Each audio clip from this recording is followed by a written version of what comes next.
Saying no doesn't make you unkind. It makes you honest.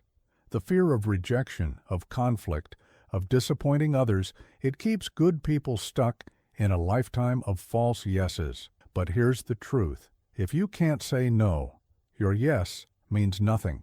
You don't have to be rude to be firm. You don't have to please everyone to be respected. The key is learning how to protect your time, your energy, and your integrity without burning bridges. And that starts today. Subscribe to our channel if you're ready to master your mind, and tell us, where are you watching from? You know, I've spent decades studying human nature.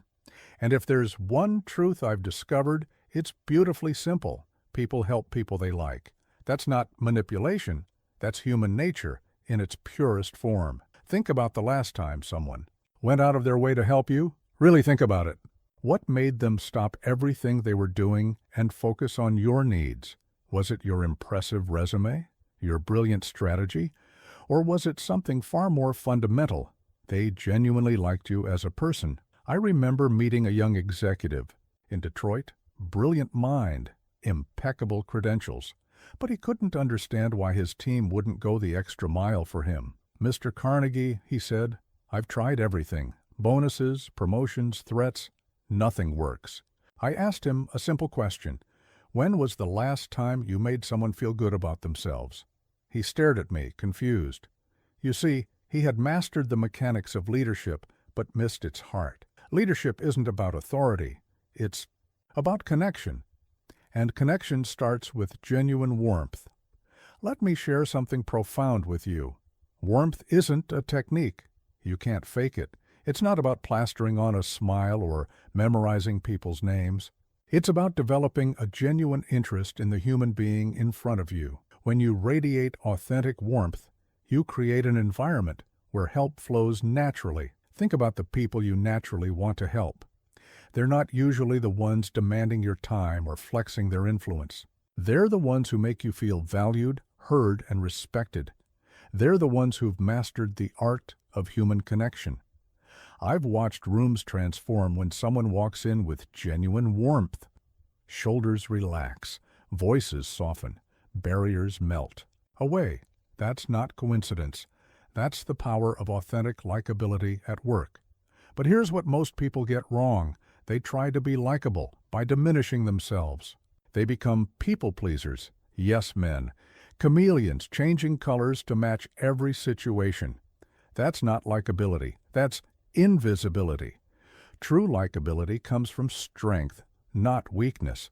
It comes from being so comfortable in your own skin that you can focus entirely on others. I want you to try something tomorrow. Before every interaction, ask yourself, how can I make this person feel better for having met me? Not through flattery or false praise, but through genuine interest and respect. Watch what happens. Watch how people naturally begin to align with your goals, support your vision, and champion your success. Remember this. Your energy creates the space where help becomes possible.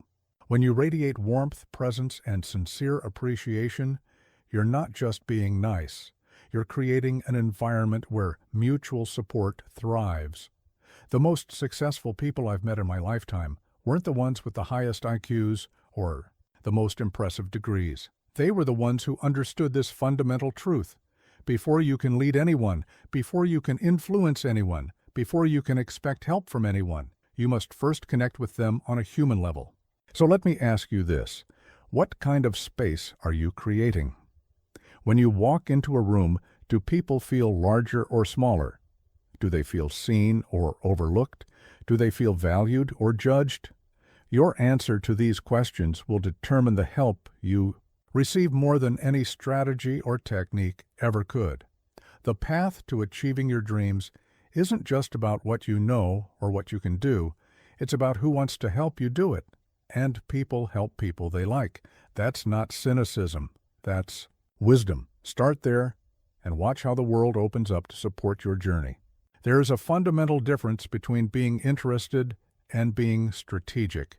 I've watched countless ambitious people ask all the right questions, lean in at all the right moments, nod at all the right times, and fail completely at making a real connection.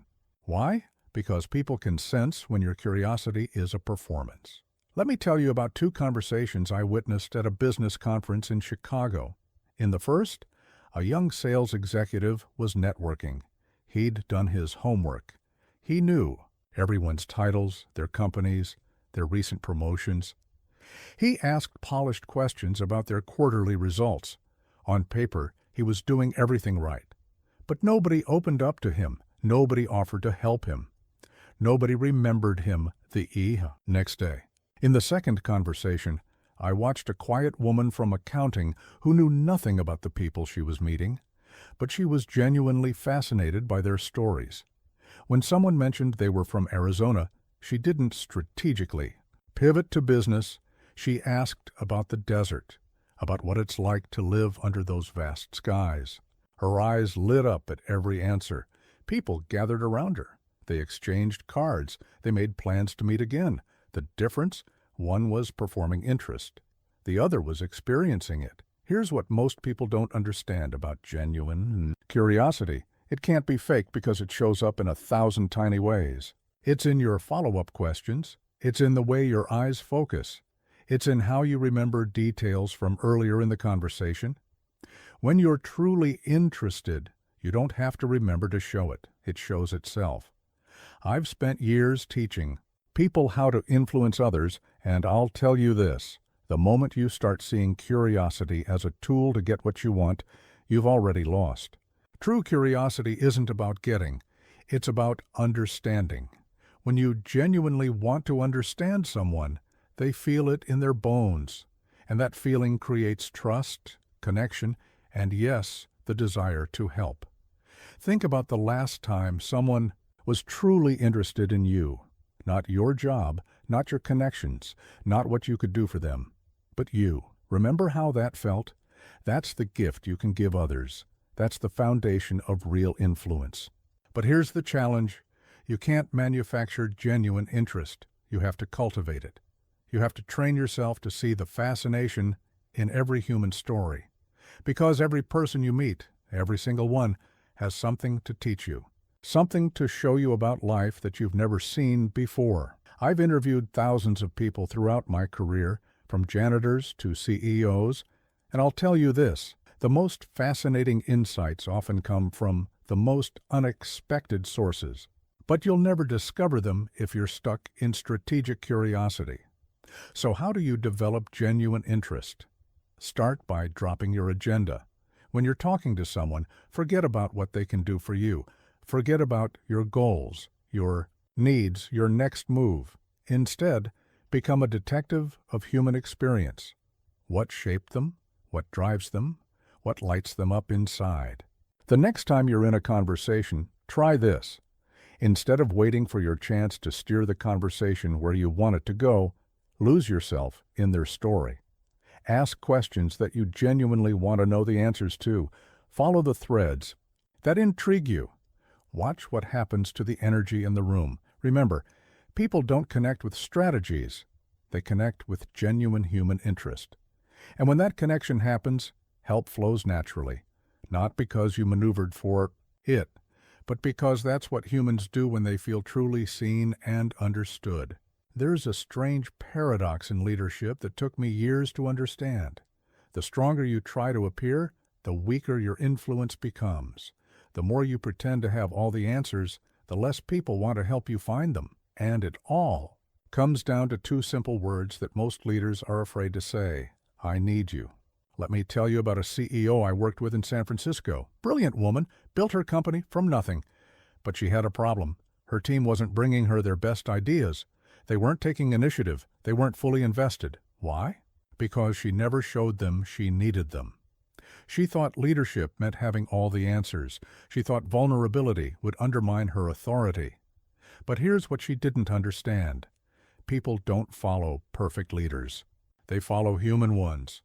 One day, I challenged her to try something different. In her next team meeting, instead of presenting a fully formed plan, she admitted she was stuck. She looked at her team and said these words, I need your help. I can't solve this alone. The energy in the room transformed instantly. People sat up straighter. They leaned in. They came alive with ideas and solutions she'd never considered. You see, "I need you" isn't a sign of weakness. It's an invitation to greatness. When you admit you need someone's help, you're not diminishing your authority. You're giving them the opportunity to rise to their full potential. Think about it. When was the last time someone trusted you enough to say they needed your help? Remember how that felt? It wasn't just about the task at hand. It was about being valued, being trusted, being seen as capable and necessary.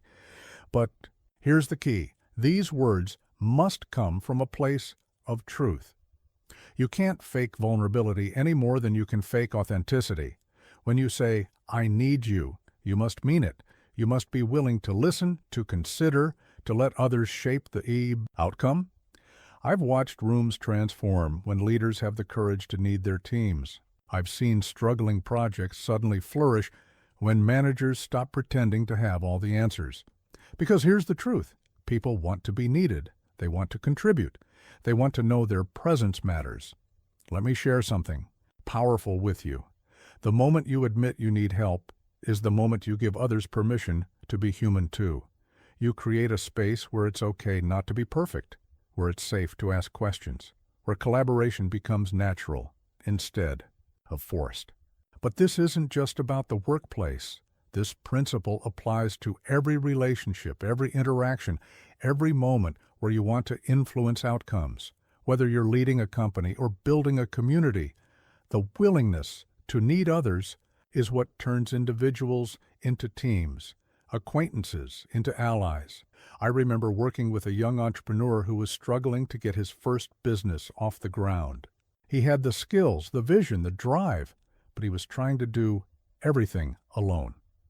"I don't want to burden anyone," he told me. "I don't want to seem incompetent." I asked him, "What's more incompetent? Needing help or failing because you were too proud to ask for it?" The next day, he reached out to his network, not with polished pitches or calculated requests, but with honest admissions of what he needed. The response overwhelmed him. People didn't just offer help, they invested in his success. They became stakeholders in his dream, because that's what "I need you" does. It transforms transactions into partnerships. It turns obligation into opportunity.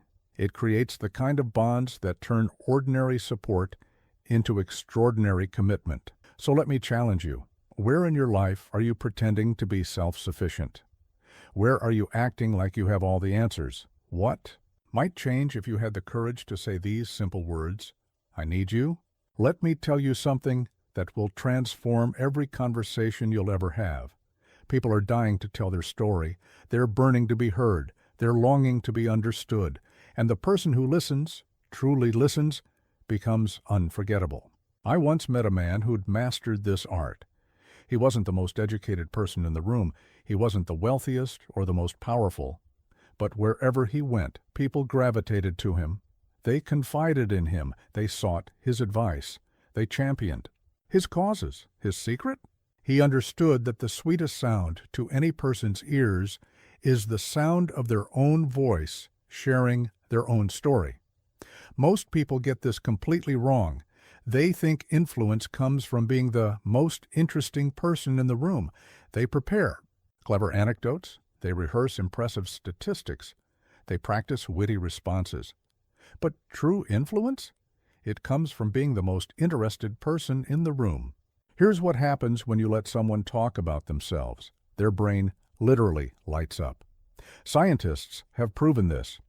The same pleasure centers that respond to food, to money, to love, they all fire when a person gets to share their story with an attentive listener. But here's the crucial part. You can't fake this. You can't just sit there with glazed eyes, waiting for your turn to speak. You have to listen with your whole being, with your eyes, your posture, your energy. You have to listen not just with your ears, but with your soul. I remember teaching this principle to a young lawyer who was struggling to build his client base. "But Mr. Carnegie," he protested, "I need to show them my expertise. I need to prove my value." I told him to try something different. For 1 month in every client meeting, he would speak only 20% of the time. The rest, pure listening. The results astonished him. Not only did his client retention skyrocket, but referrals started pouring in. Why? Because he had given his client something rare and precious in today's world, the experience of being truly heard. Think about the last time someone really listened to you. Not the kind of listening where they're just waiting for their turn to speak. Not the kind where they're mentally composing their response, but real, deep, soul-level listening. How did that make you feel about them? This is where the magic happens. When you give someone the gift of your complete attention, when you let them talk about their experiences, their insights, their struggles, and triumphs, you're not just passing time. You're building a bond that goes beyond the superficial.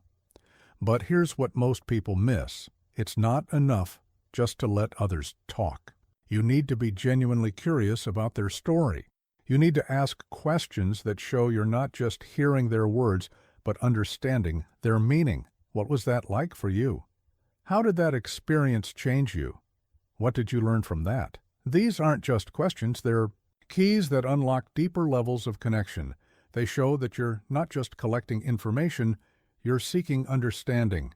I've watched rooms full of strangers transform into communities of friends simply because someone had the wisdom to ask the right questions and the patience to truly listen to the answers. I've seen business deals worth millions pivot on the simple act of letting someone share their story fully before discussing terms. Remember this, every person you meet is carrying a story they're dying to tell, a wisdom they're longing to share, an experience that has shaped them. When you become the person who draws out that story, who honors that wisdom, who values that experience, you become indispensable. So next time you're in a conversation, try this. Forget about impressing. Forget about selling. Forget about achieving your agenda. Instead, become deeply curious about the person in front of you. Let them talk about themselves. Watch what happens to the energy between you. Watch how the relationship transforms. Because when you master this, when you become the person who truly listens, you'll never struggle to find support again. People will naturally want to help you, not because of what you've said, but because of how you've made them feel, heard, valued, understood. Here's a truth that took me decades to fully understand. If you want others to care about your success, you must first become invested in theirs. Not superficially, not strategically, but deeply, genuinely, and consistently. I remember sitting with a struggling sales manager in Philadelphia. His team's numbers were down, morale was low, and he couldn't figure out why his motivational speeches weren't working. I keep telling them about our company goals, he said. I keep pushing for better results. What am I doing wrong? I asked him a simple question. Tell me about your team's personal goals. He stared at me blankly. He had no idea what dreams kept his people up at night, what victories they yearned for, what mountains they wanted to climb. You see, most leaders make this critical mistake. They expect others to care about their mission while showing no interest in the missions of those around them. But human nature doesn't work that way. We invest in those who invest in us. Let me share something powerful with you. When you make someone else's success your genuine mission, two extraordinary things happen. First, you create an ally for life. Second, you set in motion one of the most potent forces in human psychology, the law of reciprocity. I once watched a junior executive transform her entire department with this principle. Instead of focusing on her own advancement, she spent her first 3 months learning about everyone's career aspirations. The accountant who dreamed of starting his own business, the receptionist studying for her law degree at night, the IT specialist who wanted to patent his own invention. But she didn't just learn about these dreams. She actively worked to help achieve them. She made introductions, she shared resources, she adjusted schedules to accommodate night classes. And something remarkable happened. Her department became the most productive in the company. Why? Because she had created a culture where everyone was invested in each other's success. Here's what most people don't understand about helping others win. It's not about sacrificing your own goals. It's about creating an ecosystem of mutual success. When you help others achieve their dreams, you build a network of people who are emotionally invested in helping you achieve yours. Think about the most successful people you know. I mean truly successful, not just in wealth or position, but in influence and impact. You'll find that most of them share this trait.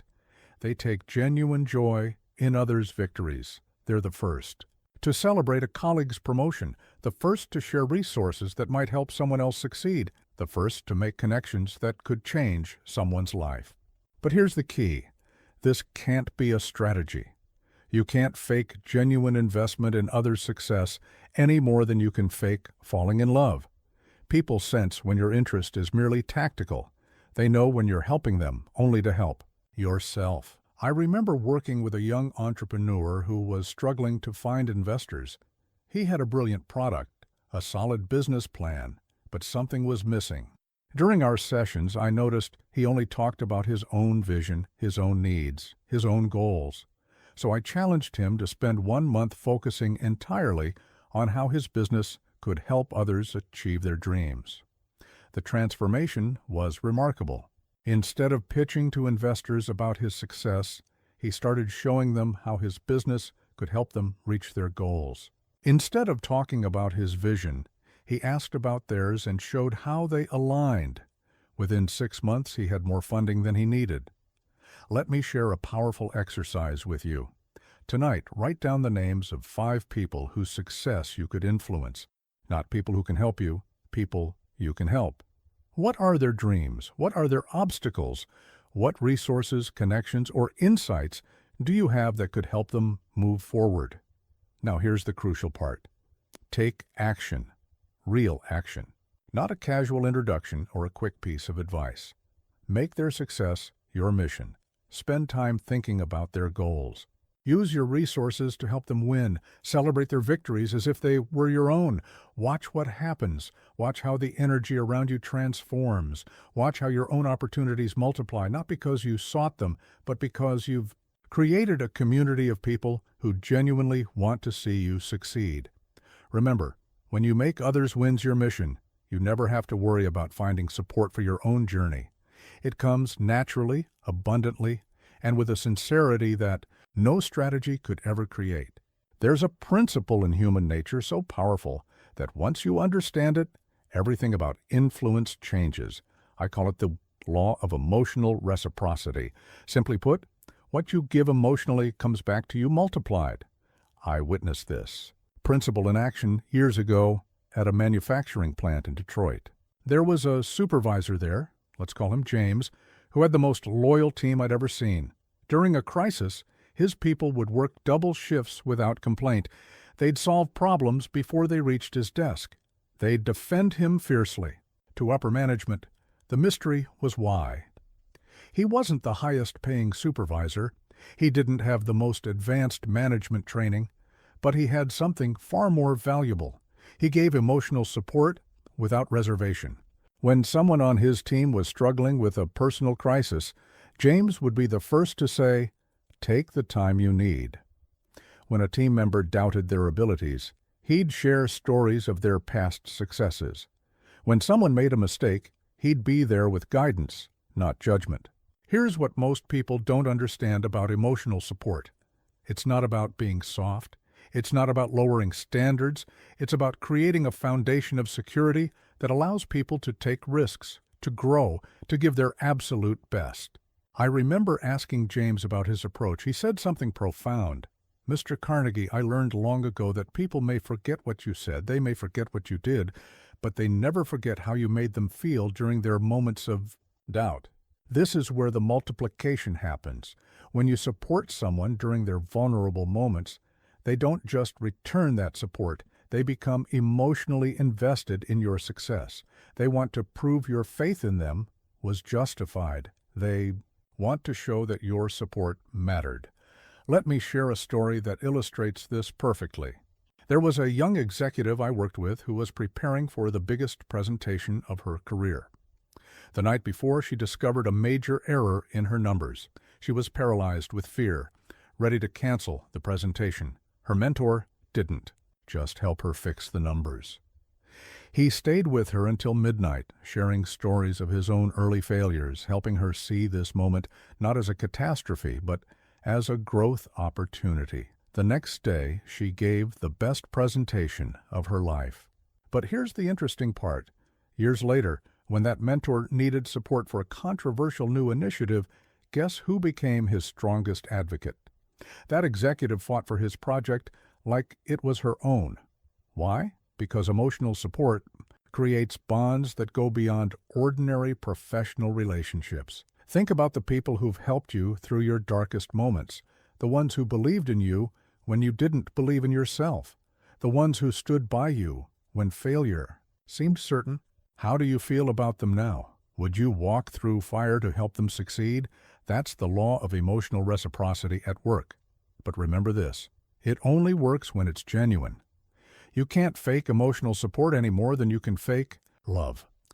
People know, they always know, when your concern is genuine and when it's merely strategic. Here's a powerful truth. In every organization, in every relationship, there are moments of vulnerability, moments of doubt, moments when someone is teetering between giving up and pushing through. These moments are your opportunities to create unshakable loyalty, not through manipulation, not through obligation, but through genuine emotional support that says, I see your struggle, and I'm here with you. I believe in you, especially when you don't believe in yourself. I challenge you to try this. Look around your life right now. Who's struggling? Who's facing a moment of doubt? Don't wait for them to ask for help. Step in. Be the emotional support they need. Watch what happens to your relationship. Watch what happens to their commitment to your success. Because here's the ultimate truth. When you become someone's emotional anchor in their storm, they'll move mountains to be your shelter in yours. That's not manipulation. That's human nature in its most beautiful form. There's a phenomenon in human psychology that never ceases to amaze me. People rise or fall to meet the reflection you show them of themselves. When you consistently reflect greatness back to someone, they begin to embody that greatness. It's not flattery, it's transformation. I remember walking into a failing high school in Chicago. The principal had invited me to observe why teacher morale was so low. Within minutes, I noticed something striking. Every conversation focused on deficits. These kids can't learn. These parents don't care. This neighborhood is hopeless. The teachers weren't bad people. They had simply lost the ability to see greatness in their environment. Then I met Ms. Thompson, a veteran English teacher whose classroom felt different.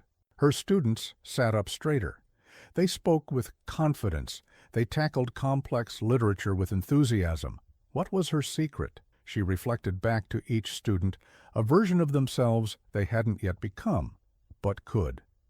To the troublemaker, she'd say, "You have natural leadership abilities. Let's channel them." To the quiet one, "Your written insights are profound. Your voice matters." To the struggling student, "You're not failing. You're learning differently, and we'll find your way." Here's what most people don't understand about reflecting greatness. It's not about ignoring problems or pretending everything is perfect. It's about seeing past current limitations to the potential that lies beneath.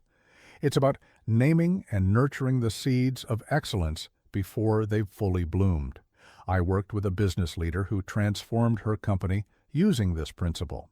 Instead of focusing on quarterly targets, she started every meeting by highlighting moments of excellence she'd observed. The analyst who spotted a hidden market trend. The customer service rep who turned an angry client into a loyal advocate. The maintenance worker whose innovation saved thousands in energy costs. Something remarkable happened. Her team began living up to these reflections. People started taking more initiative, thinking more creatively, collaborating more effectively. Why? Because she showed them a version of themselves worth becoming. But here's the key. This reflection must be based on truth. You can't manufacture greatness. You have to learn to spot it, even in its smallest forms. Then you must reflect it back with such clarity and conviction that others cannot help but see it too. I remember working with a young manager who was frustrated with his team's performance. "They're just not motivated," he told me. I asked him to try an experiment. For 1 week, he would become a detective of excellence. His only job was to catch people doing things right and reflect that excellence back to them with specificity and enthusiasm. The transformation was remarkable. The same team that had been unmotivated began arriving early, staying late, and proposing innovative solutions to old problems. Why? Because they finally saw themselves as capable of excellence. Think about someone who saw greatness in you before you saw it in yourself, a teacher, a mentor, a friend who reflected back a version of you that seemed too good to be true until you grew into it. That's the power you hold for others. But remember this, the reflection you show others must come from genuine vision, not manipulation. You can't fake belief in someone's potential. You must train yourself to see it, to name it, to nurture it until it becomes reality. Here's a powerful exercise. Tonight, think of 3 people in your life, personal or professional. What greatness do you see in them that they might not see in themselves? What potential lies dormant, waiting to be named and nurtured? How can you reflect that greatness back to them in a way that inspires growth? When you become the mirror that reflects greatness, something extraordinary happens. People don't just work harder for you, they become invested in proving your vision, right? They want to live up to the reflection you've shown them. They want to become the person you already see them as being. And here's the beautiful part. When you help others see their greatness, they naturally want to help you achieve yours. Not out of obligation, but out of resonance with the vision you've helped them discover in themselves. Remember, everyone is capable of greatness in some form. Your job is not to create it. Your job is to see it, name it, and reflect it back until it becomes impossible to ignore. That's how you build not just a team, but a legacy of excellence that continues long after you're gone. There's a secret to making big asks that most people never learn.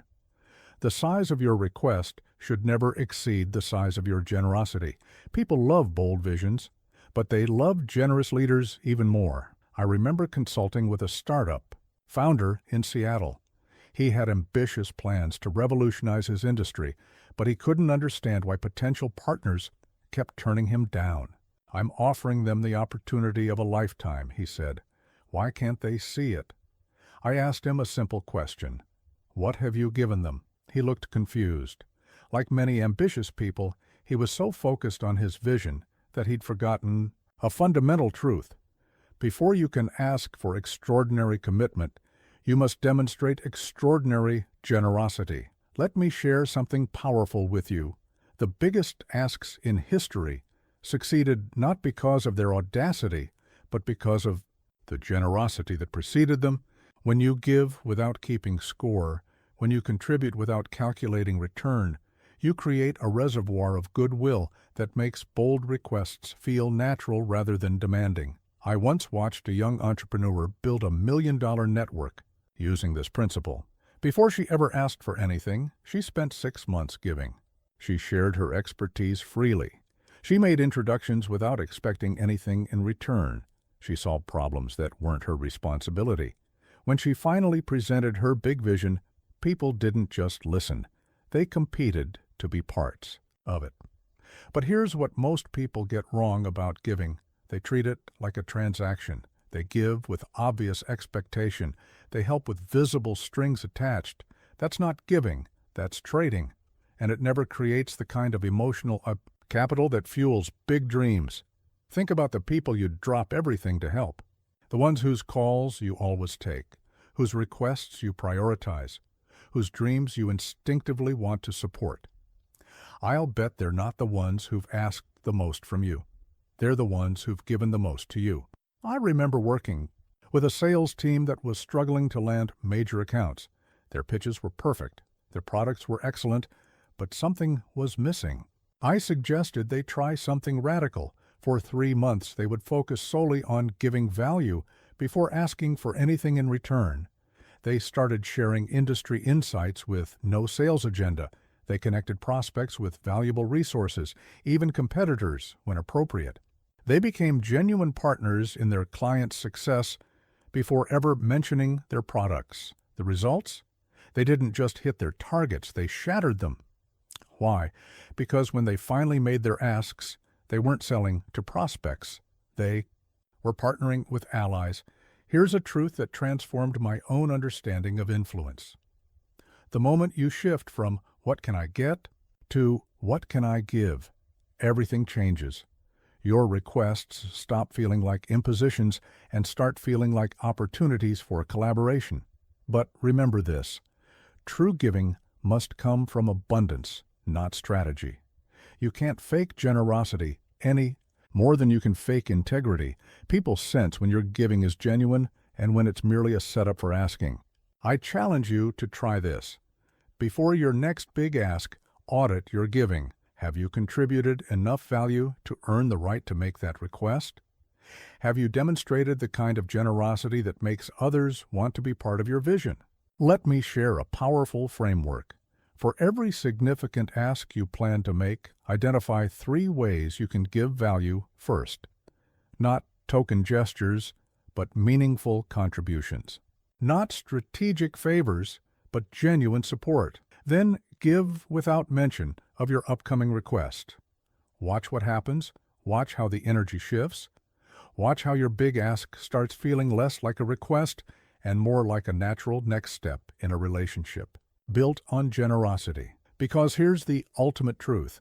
When you give bigger than you ask, you never have to worry about the size of your requests. You've already created the foundation that makes even the boldest dreams feel achievable together. The most successful people I've met all share this trait. They give so much value that their asks feel like opportunities rather than obligations. They've mastered the art of generous leadership, and that's why people don't just help them succeed, they invest in their vision as if it were their own. So let me ask you, what can you give today? How can you contribute value before you make your next request? How can you become the kind of leader whose generosity makes big asks feel like natural extensions of established patterns of giving? Remember, in the dance of influence, giving leads and asking follows. Make your giving so remarkable that your asking becomes irresistible. There's a profound difference between speaking to what people want and speaking to who they are. When you address someone's desires, you might get their attention. But when you speak to their identity, to their core sense of self, you capture their imagination and ignite their commitment. I remember working with a construction company in Texas. The project manager was frustrated because his safety protocols weren't being followed, despite offering bonuses for compliance.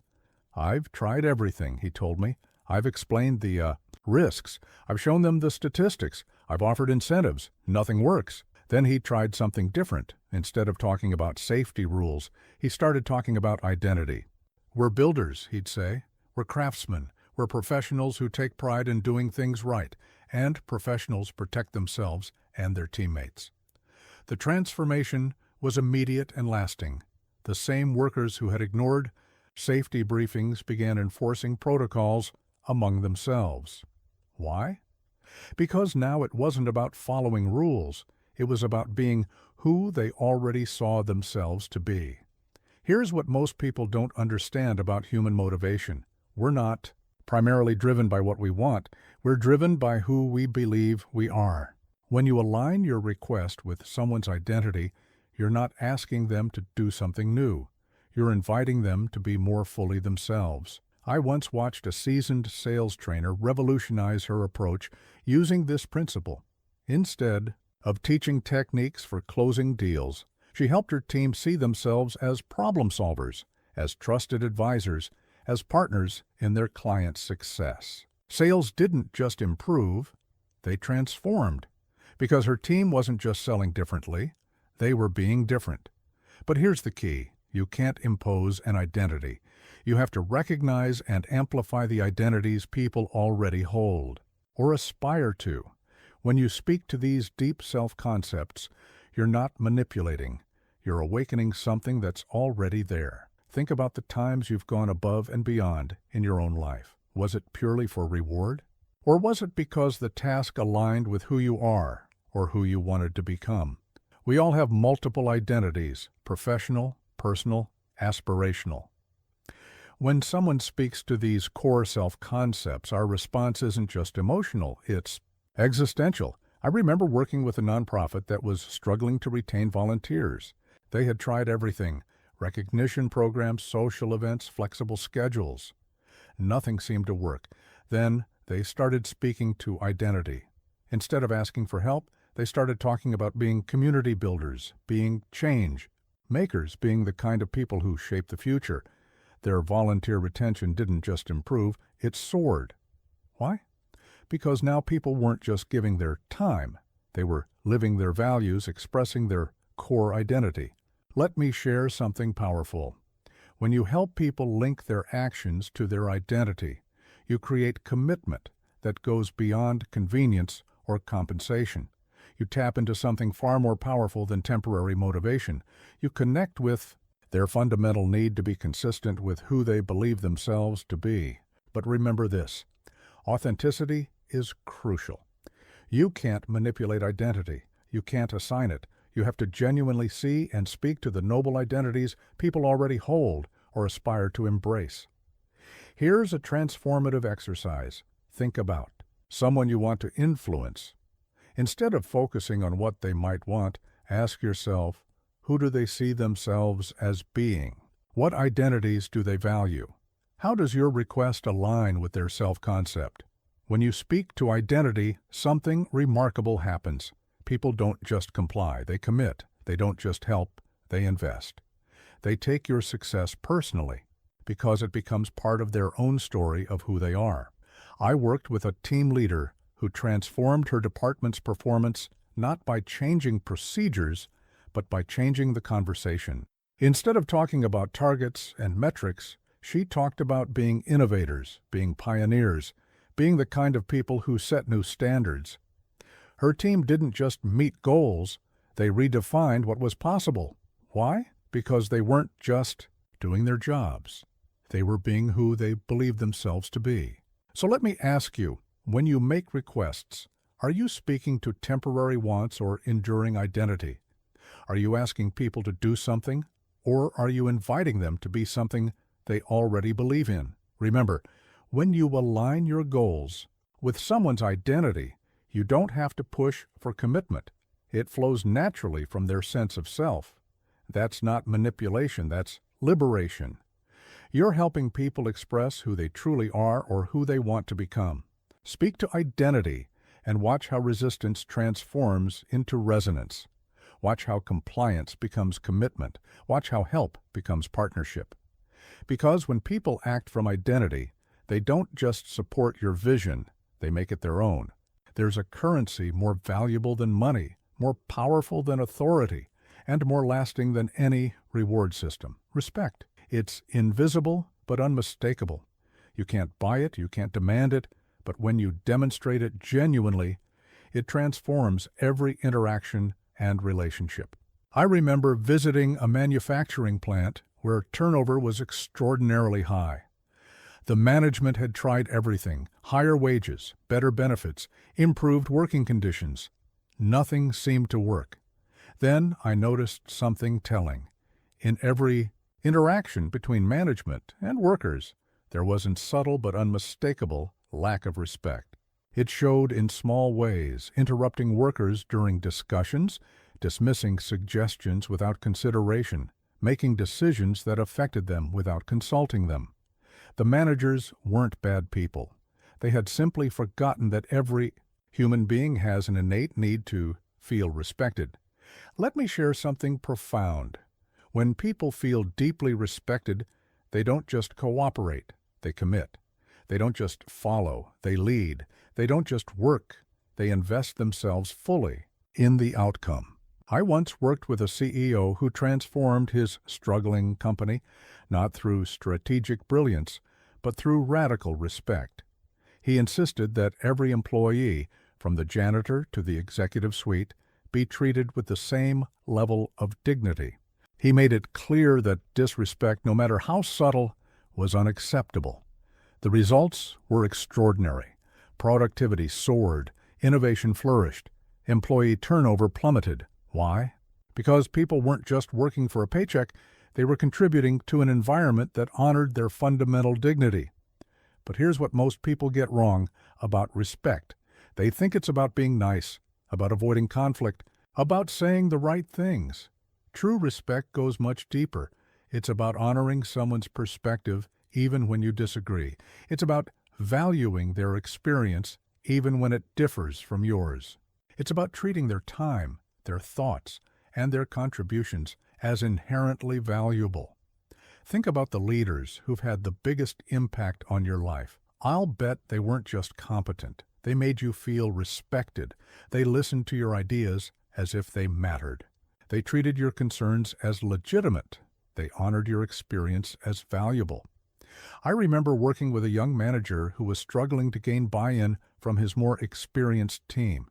His instinct was to assert his authority, to prove his worth through forceful leadership. I suggested a different approach, radical respect for the experience and wisdom already present in his team. He started asking questions instead of giving orders. He began each meeting by soliciting insights from his most experienced team members. He made it clear that while he was responsible for decisions, he deeply respected and valued their perspective. The transformation was remarkable. The same team that had resisted his leadership became his strongest supporters. Why? Because he had given them something more valuable than authority. He had given them respect. Here's a truth that transformed my own understanding of influence. Respect isn't just about how you treat people, it's about how you see them. When you genuinely respect someone's humanity, their dignity, their inherent worth, it shows in 1,000 subtle ways that can't be faked. But remember this, respect must be consistent to be credible. You can't respect people only when you need something from them. You can't respect some people more than others based on their status or utility to you. True respect is a fundamental orientation toward human dignity that remains constant regardless of circumstances. Let me share a powerful exercise. For 1 week, make respect your primary currency. Before every interaction, ask yourself, how can I demonstrate genuine respect for this person's time, experience, and perspective? Watch what happens to the quality of your relationships. Watch how people's willingness to support your goals transforms. Because here's the ultimate truth. When people feel deeply respected, they don't just help you, they invest in your success.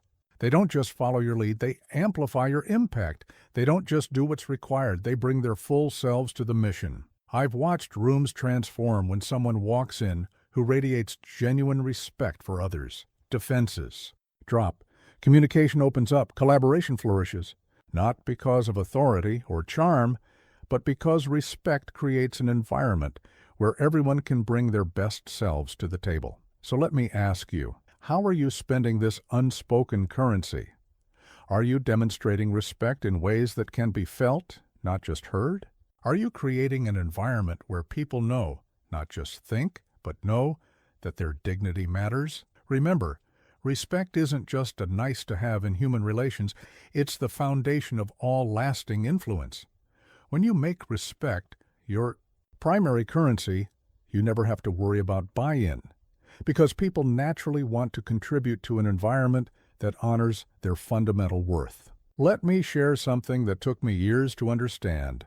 How you handle rejection determines not just your future opportunities, but the entire trajectory of your influence. It's not the no that shapes your path. It's your response to it. Remember working with a brilliant entrepreneur in Boston. She had everything going for her, innovative ideas, impressive credentials, boundless energy. But she had one habit that was poisoning her success. She took rejection personally. Every no became a scar. Every declined invitation became a grudge. Every passed-over proposal became a reason for resentment. Here's what she didn't understand. Rejection isn't personal. It's circumstantial. When someone says no, they're not rejecting you as a human being. They're responding to a specific request at a specific moment under specific circumstances. Let me share something powerful. The most successful people I've ever met aren't the ones who never face rejection. They're the ones who've mastered the art of handling it with grace.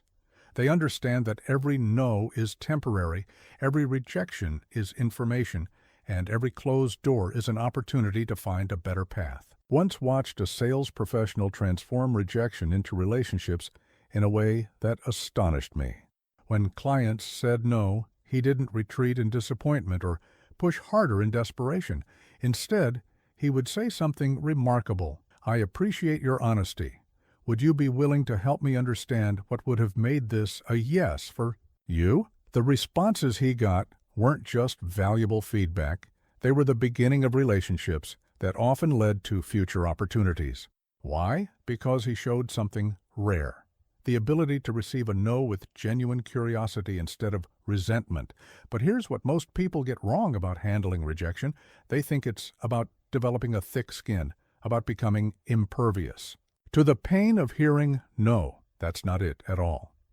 It's about developing a different relationship with rejection altogether. Think about the last time someone rejected your request. How did you handle it? Did you withdraw? Did you push harder? Did you let it affect your future interactions with them? The way you answer these questions reveals your relationship with rejection. I remember working with a young politician who was struggling after losing his first election. He was ready to quit politics altogether. I asked him to try something different. Instead of seeing his loss as rejection, could he see it as feedback? Instead of viewing his voters as opponents, could he see them as teachers? He started reaching out to people who hadn't voted for him, not to convince them they were wrong, but to understand their perspectives. The insights he gained didn't just make him a better candidate, they made him a better leader. When he ran again, he didn't just win, he transformed the conversation in his community. Here's a truth that transformed my own understanding of influence. Rejection is never final unless you make it final. Every no contains the seeds of a future yes, if you have the wisdom to nurture them instead of the bitterness that poisons them. But remember this, handling rejection well isn't about pretending it doesn't hurt. It's about choosing what to do with that hurt. Will you let it become resentment that closes doors, or will you transform it into understanding that opens new ones? Let me share a powerful framework. When you face rejection, ask yourself 3 questions. What can I learn from this? How can I strengthen my approach? What opportunities does this no create? This isn't positive thinking. It's strategic resilience. It's the difference between letting rejection define you and letting it refine you. I worked with a team leader who turned her department's rejection rate into a learning laboratory. Every time a proposal was declined, she would gather her team not for a post-mortem, but for what she called a future mortem, an analysis focused not on what went wrong, but on what could go right next time. The result? Her team didn't just become more successful. They became more innovative, more resilient, and more collaborative. Why? Because they had learned to see rejection not as an end point, but as a beginning. So let me ask you, what's your relationship with rejection? Do you let it close doors, or do you let it open new conversations? Do you let it breed resentment, or do you let it foster understanding? Remember, the way you handle rejection today determines the opportunities you'll have tomorrow. When you can receive a no with grace, with curiosity, with an unwavering belief in future possibility, you transform rejection from a wall into a bridge. Because here's the ultimate truth. People remember how you handle their no far longer than they remember their reason for giving it. Handle it with resentment, and you close doors permanently. Handle it with grace, and you create pathways to future yeses that you can't even imagine yet. In times of chaos, people naturally gravitate toward stability. When emotions run high, when uncertainty clouds judgment, when fear threatens to overtake reason, people instinctively seek out those who remain steady. This is where true influence begins, by becoming the emotional anchor others rely upon. I remember walking into a company during a crisis. Their market was crashing, layoffs seemed imminent, and panic was spreading like wildfire. But in one department, the atmosphere was different. People were focused, productive, even calm. The difference? Their leader had mastered the art of emotional anchoring. She wasn't ignoring the crisis. She wasn't dismissing fears. Instead, she was providing something invaluable: steady, consistent emotional stability that allowed her team to think clearly and act purposefully, even in the midst of chaos. Here's what most people don't understand about emotional anchoring. It's not about being emotionless. It's not about suppressing feelings or pretending everything is fine. It's about maintaining your emotional equilibrium so others can find theirs. I once worked with a hospital administrator who transformed her entire department using this principle. In an environment where life and death decisions were made daily, where stress was constant and burnout common, she became known as the calm center of every storm. Her secret: she understood that emotional stability isn't just a personal trait, it's a leadership tool. When others were reactive, she was responsive. When others were overwhelmed, she was focused. When others lost perspective, she maintained it. Think about the people you turn to in your own moments of crisis. They're probably not the ones with the most authority or the most expertise. They're the ones who can remain steady when everything else feels chaotic. They're your emotional anchors. Let me share something powerful. In any group, the person with the most influence isn't necessarily the one with the highest title or the loudest voice.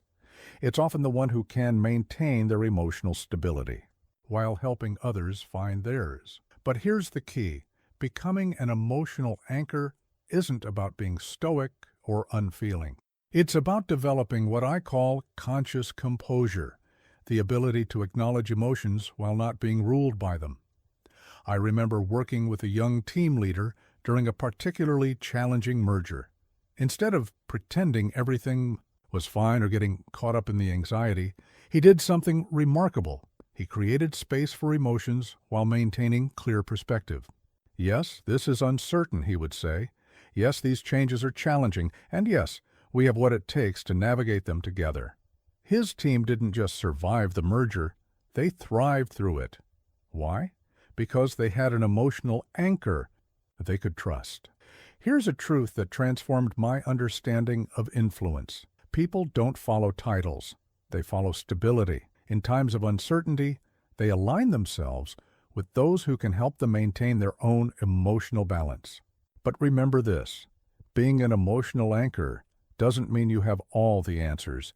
It means you can stay centered in the face of questions.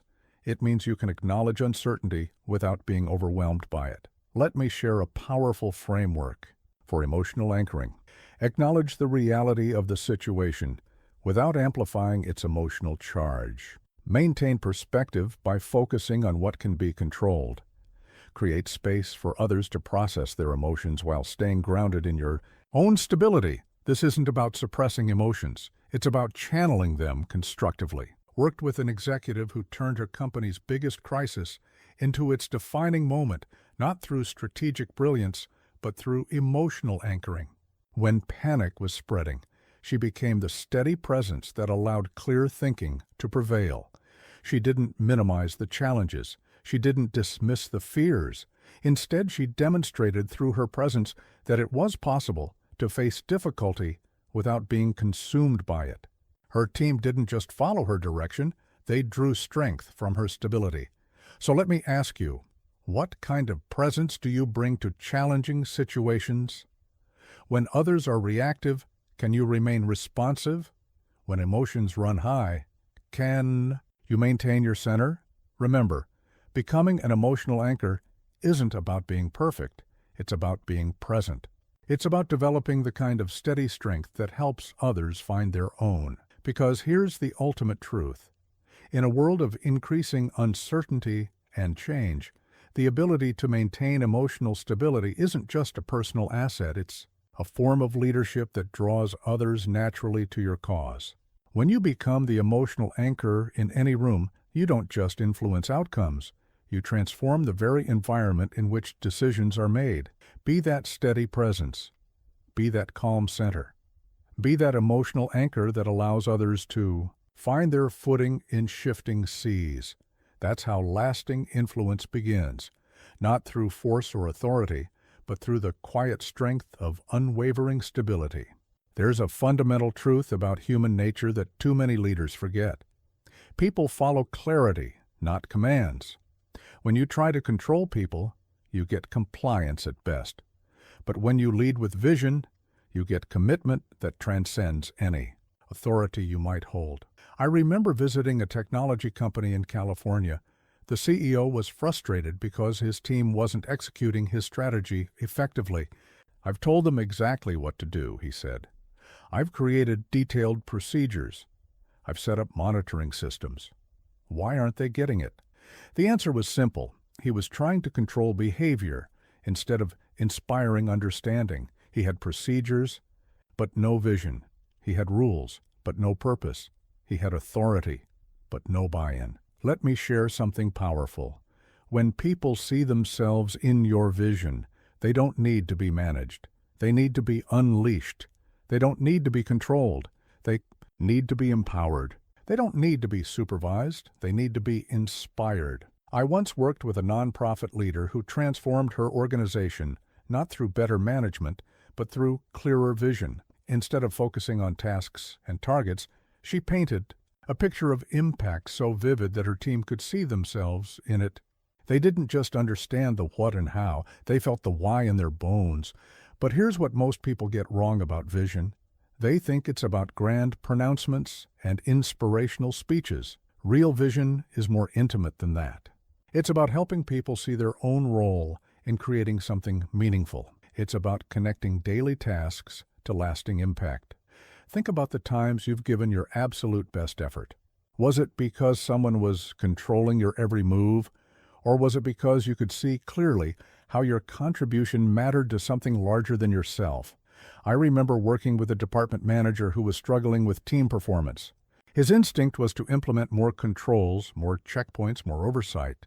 Instead, I challenged him to try something different, to make the vision so clear that his team could navigate by it. He started every meeting not with status reports, but with stories of impact. He connected every project not just to company goals, but to personal growth and meaningful change. The transformation was remarkable. The same team that had needed constant supervision became self-directed and innovative. Here's a truth that transformed my understanding of influence. Control creates resistance, but clarity creates commitment. When people see where they're going and understand why it matters, they'll find better ways to get there than you could ever prescribe. But remember this: vision isn't just about the future, it's about identity. It's not just about where you're going, it's about who you're becoming together. When you lead with vision, you're not just directing activity, you're shaping culture. Let me share a powerful framework for vision-based leadership. Make it personal. Help people see themselves in the story. Make it practical.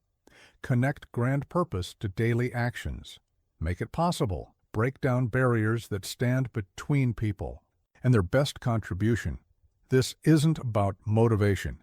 It's about clarity that compels action. I worked with a factory supervisor who turned his department's productivity around not through stricter controls, but through clearer vision. He helped every worker see how their specific role contributed to products that made real differences in people's lives. The result: quality improved, innovation flourished. Problems got solved at the front line without management intervention. Why? Because his team wasn't just following procedures, they were pursuing purpose. So, let me ask you, are you leading with control or clarity? Are you managing compliance or inspiring commitment? Are you telling people what to do, or are you showing them what's possible? Here's something profound. The clearer the vision, the less control you need. When people can see where they're going and why it matters, they'll find ways to get there that you never imagined. They'll solve problems you didn't even know existed. They'll exceed standards you never thought to set. I've watched organizations transform when leaders shift from control to vision. Suddenly, energy that was spent on compliance gets redirected to innovation. Time that was spent on supervision gets invested in improvement. Resources that were spent on monitoring get focused on growth. Because here's the ultimate truth. Vision isn't just a tool for direction, it's a source of energy. When people can see a future worth creating and understand their role in creating it, they bring a level of commitment that no amount of control could ever achieve. Your job as a leader isn't to control every step of the journey. It's to make the destination so clear and compelling that people can't help but move toward it. It's to create the kind of clarity that unleashes creativity, initiative, and passionate commitment. Remember, people may follow authority, but they commit to vision. They may comply with control, but they invest in clarity. When you lead with vision instead of control, you don't just get better results. You get results you never thought possible. In a world where attention has become increasingly scarce, there's a form of influence more powerful than any argument, more compelling than any pitch, more lasting than any presentation, making people feel truly seen, deeply heard, and genuinely remembered. I remember visiting a law firm in Chicago. They couldn't understand why they were losing clients to smaller firms with less expertise and higher fees. The answer became clear within hours. Their competitors weren't just providing legal services, they were providing something far more valuable: the experience of being truly seen and heard. Let me share something profound. People will forget what you said, they'll forget what you did, but they'll never forget how thoroughly you saw them, how deeply you listened, and how consistently you remembered what mattered to them. I once watched a sales professional close more deals in 6 months than his colleagues did in a year. His secret wasn't better products or smoother pitches. Instead, he had mastered the art of making people feel seen. He remembered not just their business needs, but their personal challenges, not just their positions, but their aspirations, not just their problems, but their dreams. But here's what most people get wrong about making others feel seen and heard. They think it's about grand gestures or perfect recall. It's not. It's about consistent, genuine attention to detail. It's about remembering the small things that reveal you've been paying attention to what truly matters to them. Think about the last time someone remembered something you mentioned in passing weeks ago. Remember how that felt? That's not just flattery. That's the power of genuine attention at work. I remember working with a hospital administrator who transformed patient satisfaction scores not through better procedures, but through better presence. She trained her staff to notice the unspoken concerns in patients' eyes, to hear the questions behind their questions, to remember the details that made each person feel like more than just another case. Here's a truth that transformed my understanding of influence. Attention isn't just about focus, it's about validation. When you truly see someone, when you deeply hear them, when you consistently remember what matters to them, you're doing more than gathering information. You're acknowledging their worth. But remember this, you can't fake attention anymore. Then you can fake sincerity. People know, they always know, when your attention is genuine and when it's merely strategic. The key is developing what I call presence practice, the habit of being fully there with whoever is in front of you. Let me share a powerful framework for making others feel seen, heard, and remembered. See beyond the obvious. Notice their energy, their concerns, their unspoken hopes. Listen beyond the words. Hear the meaning behind their message, the feeling behind their facts. Remember beyond the data. Track the details that reveal what truly matters to them. This isn't about memory tricks. It's about genuine human connection. I worked with a CEO who doubled his company's revenue not through better strategy, but through better attention. He became known as the leader who remembered everyone's stories, who noticed their progress, who acknowledged their unique contributions. His team didn't just work for him. They gave him their best because he saw their best. Here's something powerful. When you make someone feel truly seen, you're not just acknowledging their presence, you're validating their experience. When you make someone feel deeply heard, you're not just receiving their words, you're honoring their perspective. When you make someone feel genuinely remembered, you're not just recalling facts, you're confirming their significance. I remember watching a young manager transform her struggling team through the simple practice of thorough attention. She started keeping notes not just about projects, but about people, not just about deadlines, but about dreams, not just about performance, but about potential. The result? Her team became more than just productive. They became passionate. Why? Because they knew they weren't just being managed. They were being seen, heard, and remembered in ways that mattered. So, let me ask you, how thoroughly do you see the people around you? How deeply do you hear what they're really saying? How consistently do you remember what matters to them? Because here's the ultimate truth.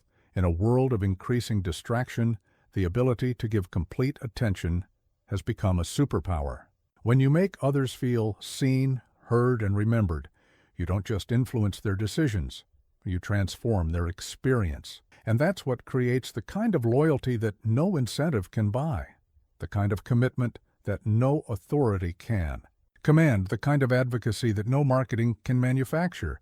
Remember, everyone you meet is carrying a story they long to tell, a contribution they hope to make, a dream they wish someone would notice. When you become the person who truly sees them, deeply hears them, and consistently remembers what matters to them, you become indispensable in their journey. That's not manipulation. That's the highest form of human connection. And in that connection lies the seeds of lasting influence. There's a fundamental mistake that keeps talented people from achieving their full influence. They focus on competing when they should be elevating. They try to win when they should be lifting. They seek to outshine when they should be illuminating. Remember consulting with a brilliant young executive in New York. She was frustrated because, despite her exceptional skills, she couldn't seem to build the kind of support she needed for her initiatives. "I'm smarter than most of my colleagues," she told me. "I work harder. I have better ideas. Why aren't they backing my projects?"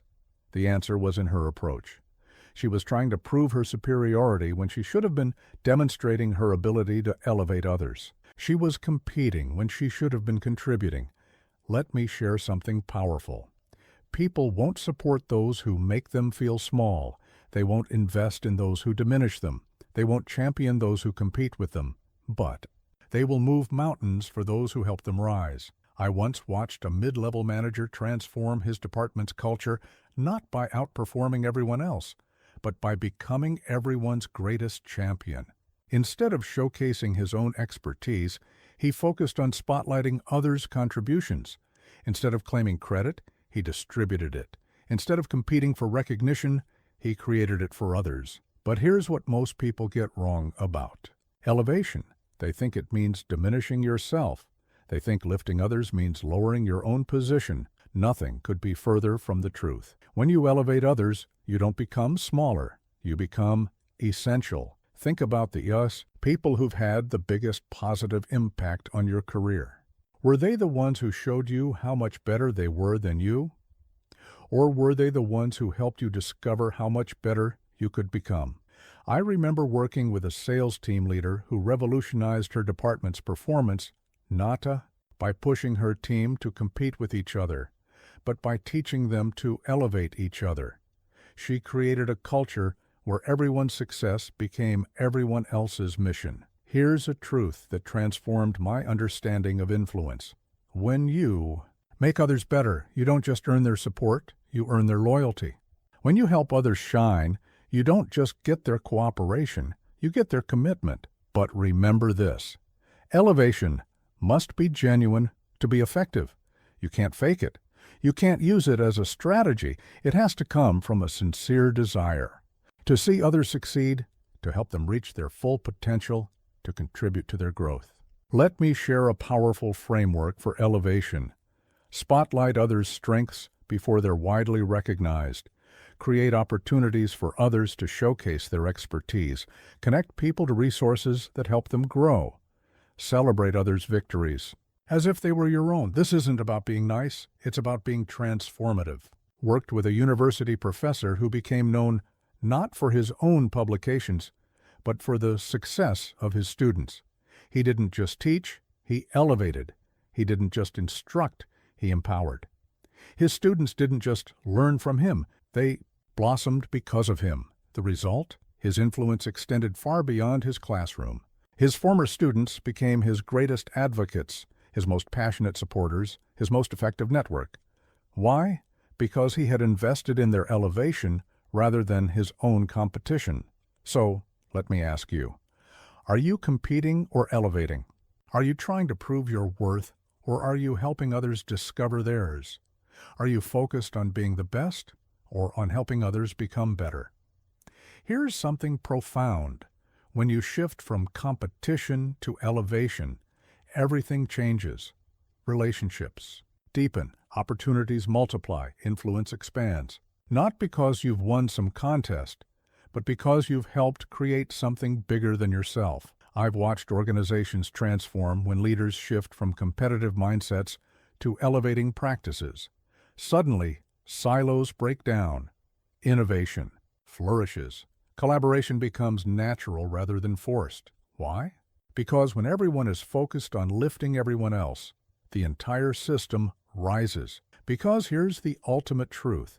Your influence isn't measured by how high you can climb, it's measured by how many people you can lift. Your impact isn't determined by how much you can achieve, it's determined by how much you can help others achieve.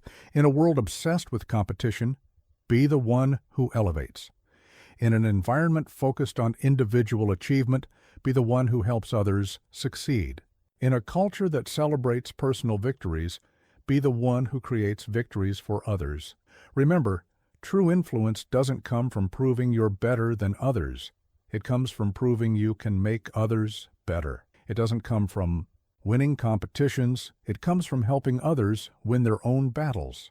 It doesn't come from being the best. It comes from helping others become their best. That's not just leadership. That's legacy. That's not just influence. That's impact. That's not just success. That's significance. There's a hidden language that speaks louder than words, moves faster than actions, and influences more powerfully than any authority. It's the energy you carry. When you move with conviction, you give others permission to believe. When you radiate certainty, you create space for others to commit. I remember walking into a startup in Seattle. The company was struggling, morale was low, and everyone was waiting for someone else to make the first move toward change. Then I met their new product manager. She didn't have the highest title. She didn't have the most experience, but she carried an energy of such unwavering conviction that it transformed the entire atmosphere. Let me share something profound. The energy you bring into a room isn't just your personal state, it's a permission slip for others. When you move with confidence, you give others permission to be confident. When you embrace challenge with enthusiasm, you give others permission to be bold. I once watched a junior executive transform his team's performance not through new strategies or better resources, but through the sheer force of his energy. He approached every challenge with such contagious certainty that his team started believing in possibilities they'd never considered before. But here's what most people get wrong about energy. They think it's about being loud, being dramatic, or being eternally positive. It's not. It's about being authentic in your conviction.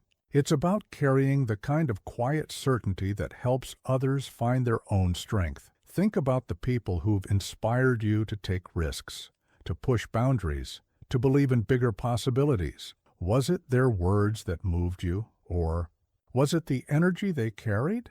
That unshakable conviction that made you believe that more was possible? I remember working with a teacher in Chicago who turned around one of the city's most challenging classrooms. Her secret wasn't better lesson plans or stricter discipline. It was the energy she brought into the room every single day, an energy that said, "I believe in you so completely that you can't help but believe in yourself." Here's a truth that transformed my understanding of influence. Confidence isn't about having all the answers. It's about having unshakable faith in our ability to find them together. When you carry that energy, you create an environment where others naturally step into their own power. But remember this, the energy you carry must be authentic to be influential. You can't fake conviction any more than you can fake courage. People don't just read your words or watch your actions, they feel your energy. And that energy either empowers them or diminishes them. Let me share a powerful framework for understanding the energy you carry. Conviction, the unshakable belief in possibility. Clarity, the focused certainty about direction. Courage, the willingness to move forward despite uncertainty.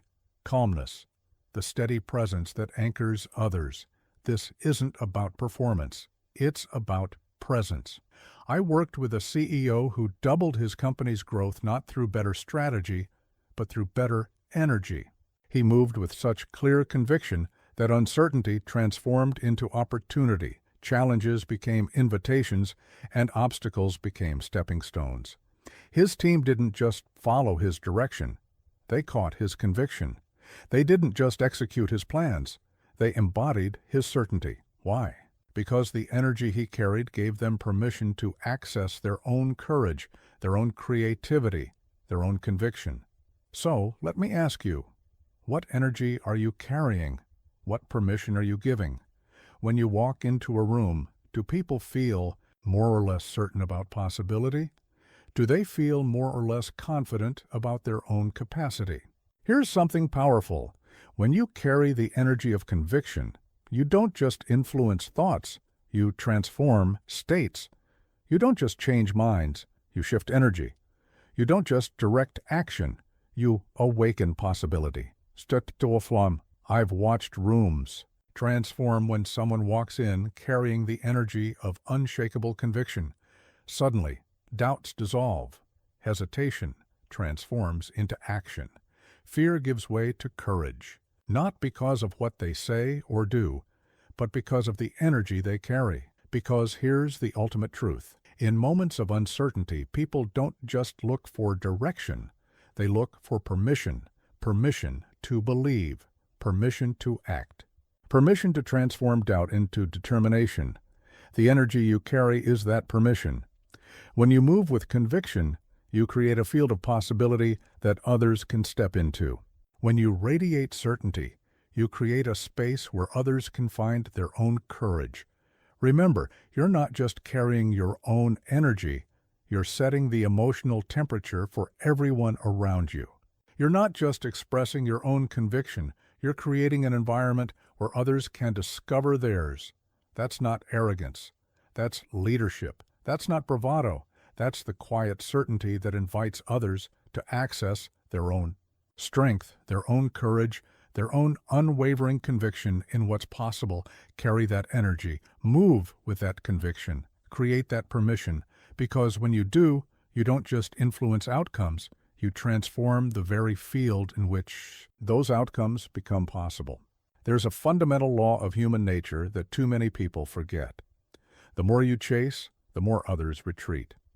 But when you master the art of invitation, when you learn to create spaces that draw people in rather than pursuing them, everything changes. I remember working with a business development executive in Miami. He was exhausted from constantly chasing potential clients, always pushing, always pursuing, always trying to convince. His success rate was low and his burnout was high. Then he learned something that transformed his entire approach: the power of invitation.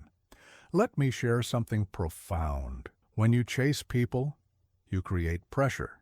When you invite them, you create possibility.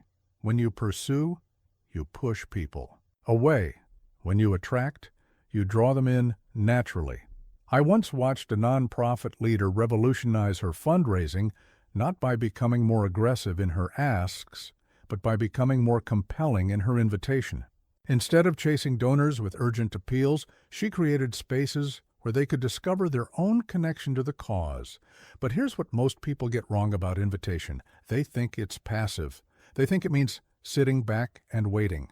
Nothing could be further from the truth. True invitation is an art.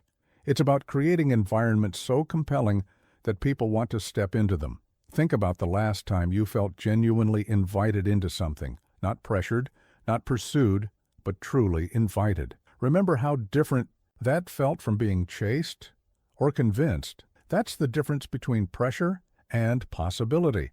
I remember working with a sales team that transformed their results by shifting from pursuit to invitation. Instead of chasing prospects with aggressive follow-ups, they focused on creating valuable experiences that people wanted to be part of. Their closing rates didn't just improve, they transformed. Here's a truth that changed my understanding of influence. People resist pressure, but respond to invitation.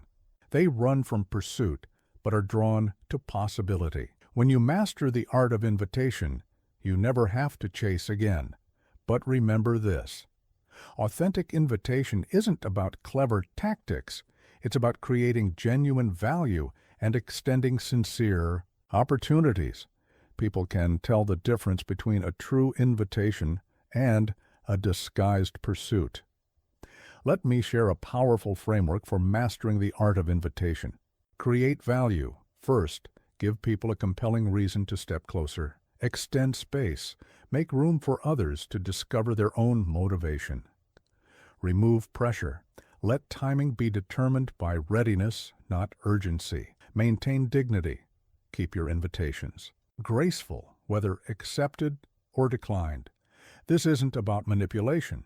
It's about magnetic attraction. I worked with a community leader who built an extraordinary movement, not by convincing people to join, but by creating something so meaningful that people asked to be part of it. She understood that true influence comes not from pursuit, but from attraction. The result? Her initiative didn't just grow, it flourished. People didn't just participate, they became advocates. Why? Because they felt invited, not pursued. They felt drawn in, not pushed toward. So let me ask you, are you chasing or inviting? Are you creating pressure or possibility? Are you pursuing people, or are you creating spaces they want to step into? Here's something powerful. When you shift from chase to invitation, everything changes. Resistance disappears. Timing improves. Relationships deepen. Not because you've become more persuasive, but because you've become more attractive. I've watched organizations transform when they shift from pursuit to invitation. Suddenly, the energy changes. Instead of pushing against resistance, they're drawing people toward opportunity. Instead of convincing, they're connecting. Instead of pursuing, they're attracting. Because here's the ultimate truth. People want to be invited, not pursued. They want to discover, not be convinced. They want to step in, not be pulled in. When you master the art of invitation, you create magnetic spaces that naturally draw people toward your vision. This applies to everything: leadership, sales, relationships, influence. The moment you stop chasing and start inviting, you transform the entire dynamic. You create an environment where people choose to engage rather than feel pressured to comply. Remember, dignity flows in both directions. When you chase, you diminish both yourself and the other person.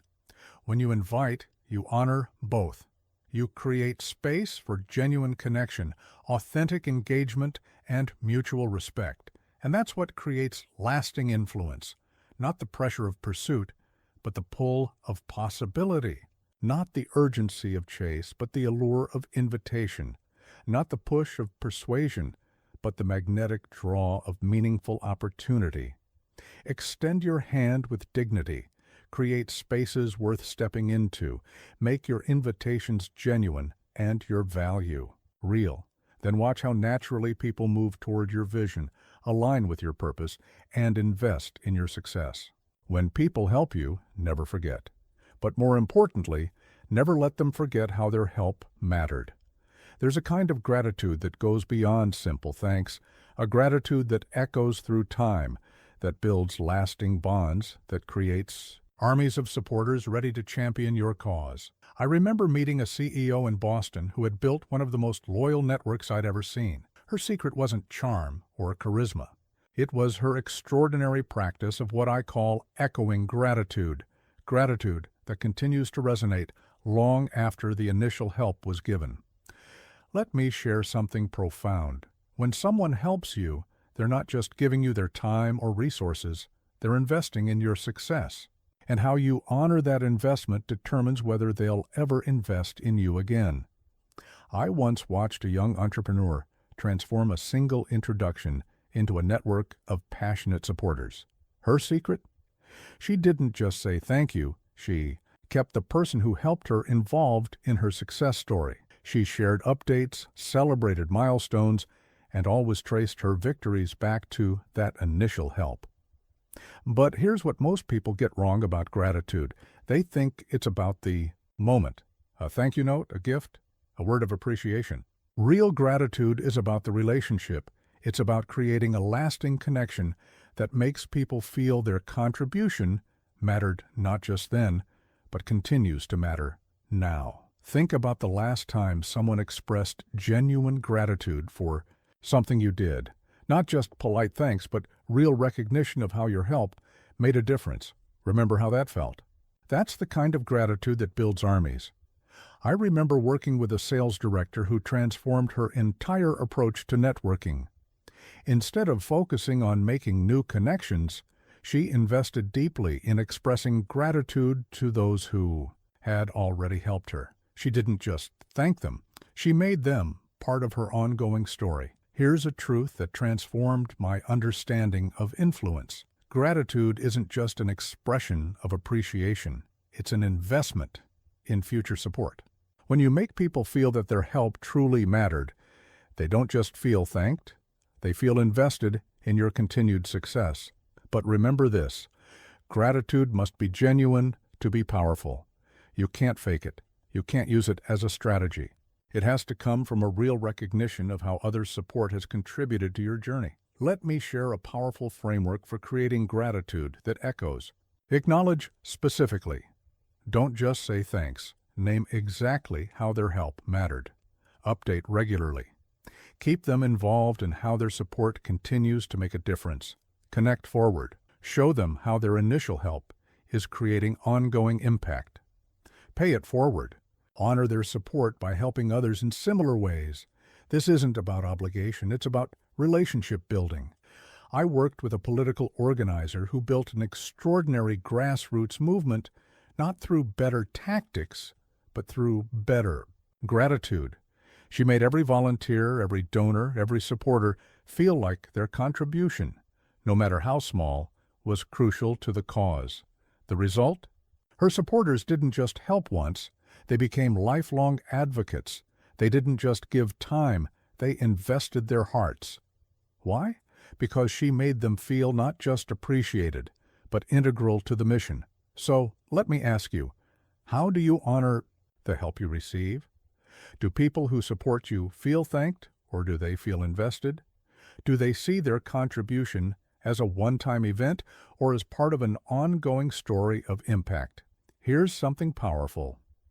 When you master the art of echoing gratitude, you don't just acknowledge past help. You create future support. You don't just express thanks. You build lasting bonds. You don't just appreciate. You invest in relationships that continue to grow. I've watched careers transform when people shift from transactional thanks to echoing gratitude. Suddenly, networks don't just exist. They activate.